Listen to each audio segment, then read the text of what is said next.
crisis that would define him. Years into his work, Albert was invited to lead a large-scale initiative aimed at rebuilding trust between two communities torn apart by violence and political tension. It was the biggest project he had ever handled. The expectations were enormous. The risks were even higher. When he arrived, he found a region full of fear, anger, and deep wounds. People refused to speak to one another. Youth groups had turned into rival factions. Parents no longer trusted local authorities. Schools were fractured.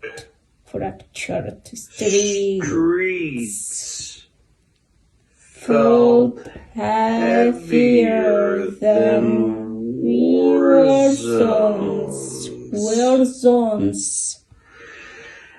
Albert realized this wasn't just another assignment. This was a turning point. For months, he worked day and night, meditating, discussions, calming youth groups on the verge of fights, listening to grieving parents, rebuilding collaboration between schools, creating safe dialogue circles for both communities, designing conflict resolution training programs, supporting local leaders who had lost all hope. He faced threats, insults, political pressure, and days where nothing seemed to move forward. But he refused to give up, because this time he wasn't the boy trying to fix everything alone. He had partners. He had systems. He had experience. Because this time he was not the boy trying to fix everything alone. He had partners. He had system. He had experience. He had purpose. And slowly, small signs of hope began appearing. Two teenagers from rival sides agreed to sit in the same room. Then 10. Then 40. Parents who hadn't spoken years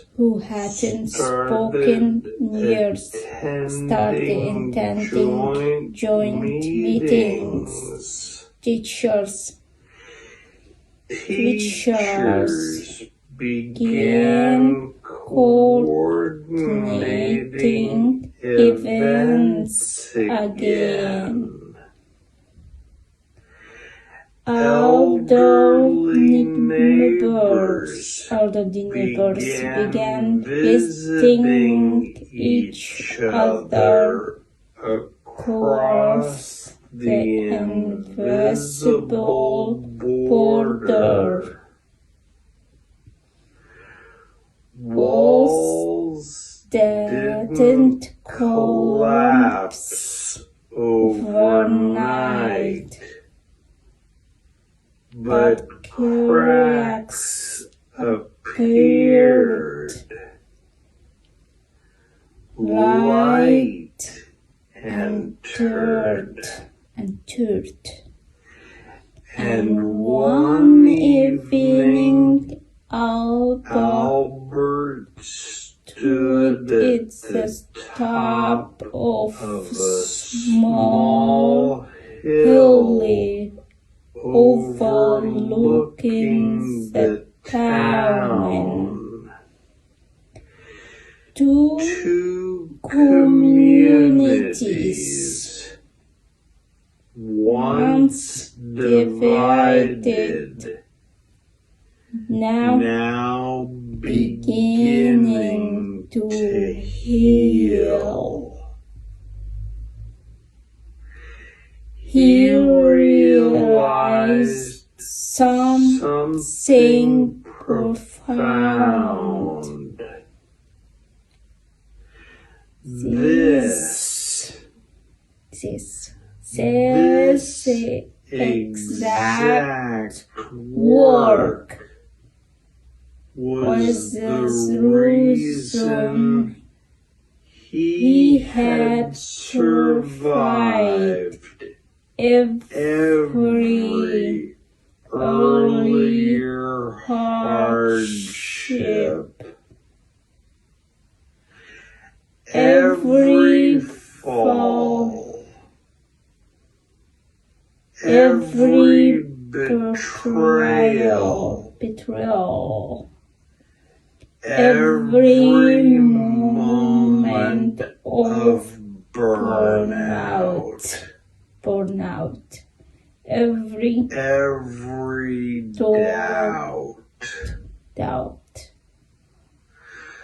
All of it had been training. A new kind of peace. A new kind of peace. The year following the reconciliation project was the most fulfilling period of Albert's life. His work was recognized nationally.